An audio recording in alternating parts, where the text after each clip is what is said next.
1919년에 일어난 우리 민족 역사 최대 규모의 독립운동 3.1운동에 대해서 정리를 시작해 보도록 하겠습니다. 자, 3.1운동이 일어난 해는 1919년이야.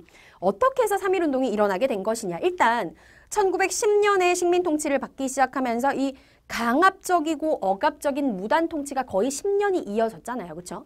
무단 통치가 거의 10년이 이어졌고 우리 민족은 비인간적인 대접을 일본에게 계속 받고 있었고, 그러니 당연히 우리 민족의 마음속에 일본에 대한 안 좋은 감정, 반일 감정은 화살표 엄청 크게 그리고 싶은데 엄청나게 계속해서 치솟고 있는 상황이었겠지. 일단 분위기가 이러했다라는 거야. 그런 상황에서 먼저 국내에서는요.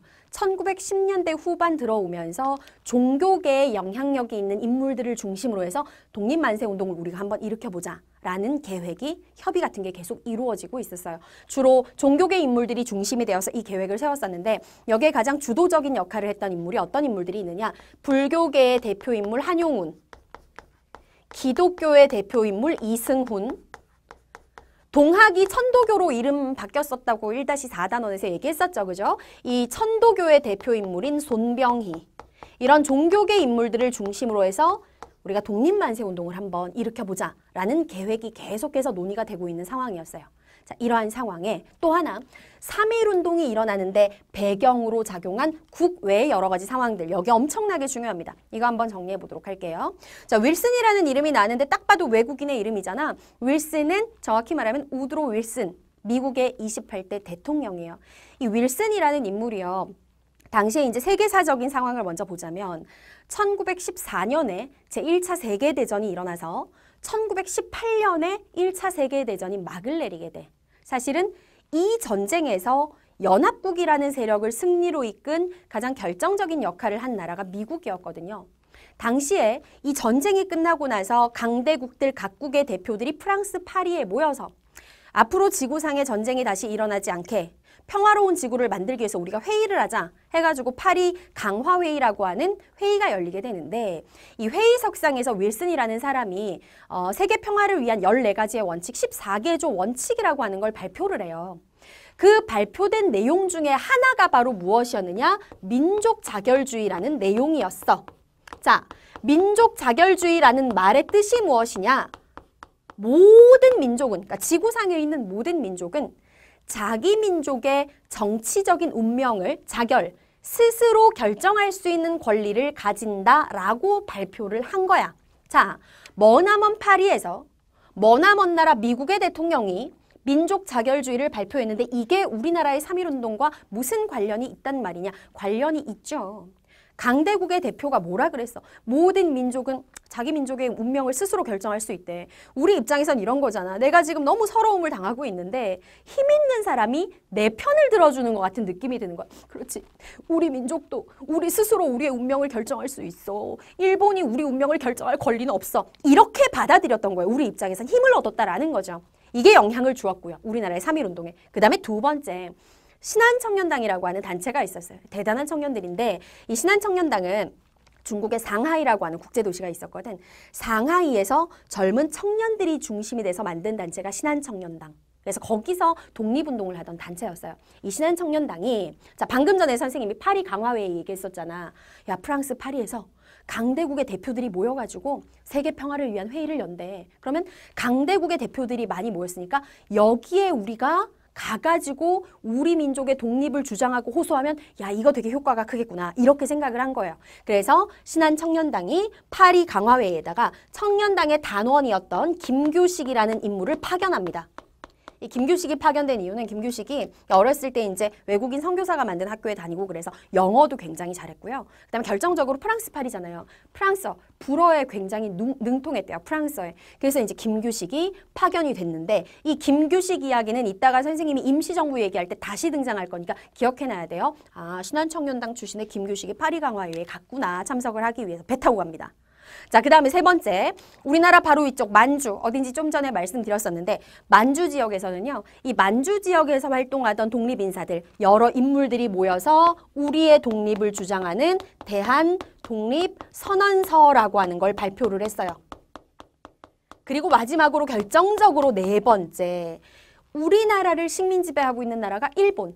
그 일본의 수도가 도쿄. 그런데 도쿄에 유학을 가 있던 우리의 학생들이 일본의 수도인 도쿄에서 적의 속을 한복판에서 우리의 독립을 주장하며 28 독립선언을 발표합니다. 이 28 독립선언을 발표한 그 해가 바로 3.1운동이 일어나기 불과 한 달여 전 1919년 2월 8일이었어요. 자, 이러한 것들이 모두 다 우리 민족을 자극하며 혹은 힘을 실어주며 3.1운동이 일어날 수 있는 배경이 되어 주었다라는 거죠. 자, 3.1운동의 배경 굉장히 중요합니다. 이런 상황에서 드디어 1919년 3월 1일 3.1운동이 시작이 돼요. 자, 3.1운동 하면 우리 친구들 많이 기억나는 거 민족대표 33인이라고 기억이 날 거야.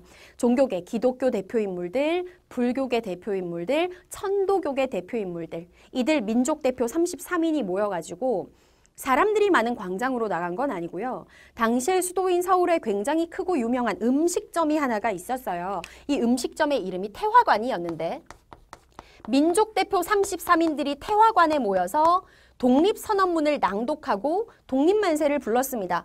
자, 그렇다면 민족 대표들은 왜 사람이 많이 모일 수 있는 공원이나 광장 같은 데서 독립선언문을 낭독한 것이 아니라 태화관에 모였었느냐? 사실 처음에는 이 민족 대표들도요. 당시 서울에서 가장 컸던 공원, 탑골공원에 모여가지고 독립선언문을 낭독하려고 계획을 세웠었대요. 근데 이제 의견 차이가 있었던 거지. 일단 이 시위 독립만세 운동 자체가 폭력적으로 변질될 우려가 있고 우리는 당당하다. 우리가 이런 걸 한다는 걸 일본에게 미리 밝히고 하자. 뭐 이런 식으로 의견이 나오면서 일본에게 우리가 3월 1일 몇 시에 태화관에 모여서 독립선언서 낭독할 거다라고 밝힙니다. 그리고 독립선언문을 낭독을 하고 실제로 독립만세 부르고 대표적인 인물들 모두 다 경찰서에 체포돼서 들어가죠. 자, 그렇다면 많은 민중들, 백성들이 모여있는 곳에서는 누가 독립선언문을 낭독하느냐? 학생 대표들이 낭독을 합니다. 사람들이 모여있던 그 곳이 요새 유튜브에서 굉장히 많이 다루는 이름이라 기억나실 거예요. 이제 알죠? 바로 탑골공원. 여기에 모여가지고 학생들이 독립선언문을 낭독하고 독립선언식을 개최를 합니다. 자, 이렇게 사건들을 필두로 해가지고 드디어 3.1운동이 시작이 되는 거예요.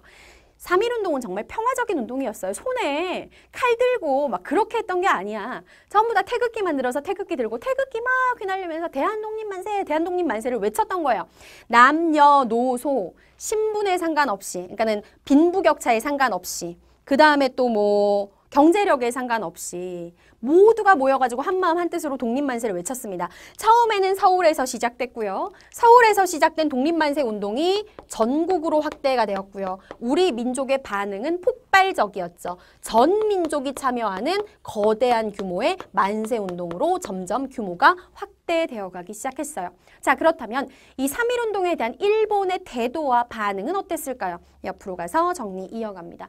우리는 분명히 평화 시위를 했을 뿐인데 태극기를 손에 들고 만세를 외쳤을 뿐인데 일본은 굉장히 폭력적으로 무자비하게 3.1운동을 진압하기 시작합니다. 그 대표적인 사례가 바로 제암리 학살 사건이에요. 일본이 얼마나 야만적으로 이 운동을 진압했는지를 단적으로 보여주는 거죠. 이 제암리라고 하는 지역은 지금의 경기도 화성시 지역에 있던 작은 마을이었는데 1919년 4월 무렵이었어. 제암리 지역도 만세운동이 대표적으로 일어났던 마을 중에 하나였거든요. 제암리 사람들을 제암리에 교회당, 예배당이 있었어. 교회로 싹 다 불러들입니다. 교회로 불러들여서 사람들을 교회 건물 안으로 들어가게 하고 문을 꽁꽁 걸어 잠그고 교회 건물에다가 불을 질러버리죠.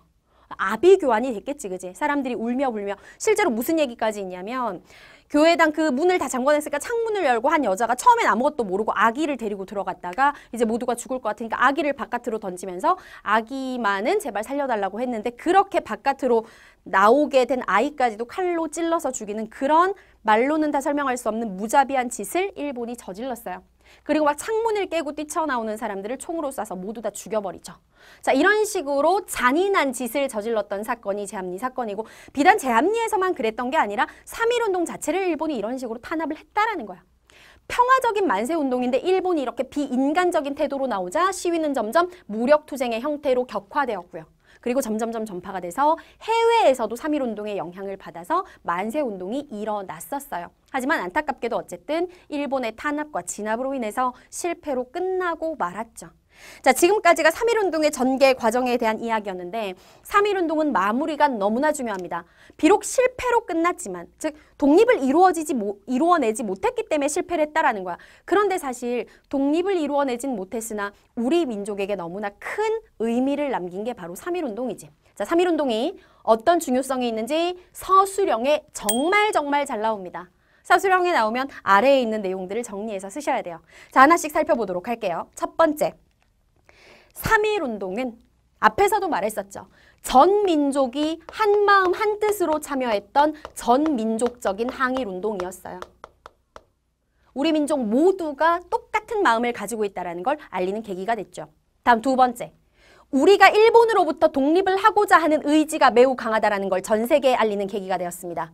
3.1운동 안 하면 그걸 다른 나라에서 몰랐을까? 몰랐죠. 왜? 국제적으로 일본의 영향력은 매우 강했어요. 국제사회에서 한국이라는 나라를 자기들이 다스려주는 걸 이 한국 사람들은 굉장히 고마워하고 있고 굉장히 근대화시켜주는 거에 대해서 감사하고 있고 일본이 말도 안 되는 식으로 이렇게 왜곡을 계속 해왔단 말이야. 근데 그게 아니라는 걸 우리가 3.1운동을 통해서 전 세계에 알렸고요. 그리고 정말 중요한 내용이 3, 4번에 있어요. 일단 3.1운동을 진압하긴 했지만 일본이 이 3.1운동을 계기로 강압적으로 억누르는 무단 통치에는 한계가 있구나라는 걸 깨닫게 됩니다. 그래서 일제의 통치 방식이 10년대 무단 통치에서요. 20년대 들어가면서 문화 통치의 방식으로 변하게 돼요. 단어 자체가 좀 부드러워졌죠. 실제로 다음 시간에 배울 텐데 20년대 문화 통치는 도대체 어떤 통치였는지 그거는 다음 시간에 자세하게 다뤄보도록 하겠습니다. 그리고 네 번째, 3.1운동이 실패로 끝나면서 우리 민족 사이에서는요. 뭔가 독립운동을 체계적으로 조직하고 지도를 해줄 지도 세력이 필요하다라는 인식이 생기기 시작해. 그래서 3.1운동이 끝나고 나서 얼마 되지 않아 같은 해에 드디어 뭐가 만들어져요? 우리나라 헌법에도 등장하는 대한민국 임시정부가 수립되게 됩니다. 3.1운동이 끝나고 나서 수립됐다는 거 반드시 기억하셔야 돼요. 그리고 마지막으로 이 동아시아에 있는 작은 나라가 일본이라는 강대국에 맞서서 전민족이 함께 만세를 외치고 독립을 외쳤어. 그러니까 주변에 있는 다른 나라들의 민족운동에도 영향을 미친 거예요. 이웃에 있는 중국, 식민 지배를 받진 않았지만 역시 일본에게 위협을 느끼고 있는 상황이었거든요. 우리의 3.1운동에 영향을 받아서 중국에서는 같은 해 1919년에 오사운동이라는 게 일어나게 되고요. 그 다음에 인도에도 영향을 미쳤어요. 인도는 영국의 식민 지배를 굉장히 오래 받아오고 있는 상황이었는데 우리의 독립운동, 3.1운동 소식을 듣고요. 인도에서는 간디라고 하는 유명한 인물 아시죠? 간디를 중심으로 비폭력, 불복종 운동이라는 민족운동이 일어나게 되었습니다. 우리의 3.1운동이 그만큼 영향력이 강했다라는 거죠.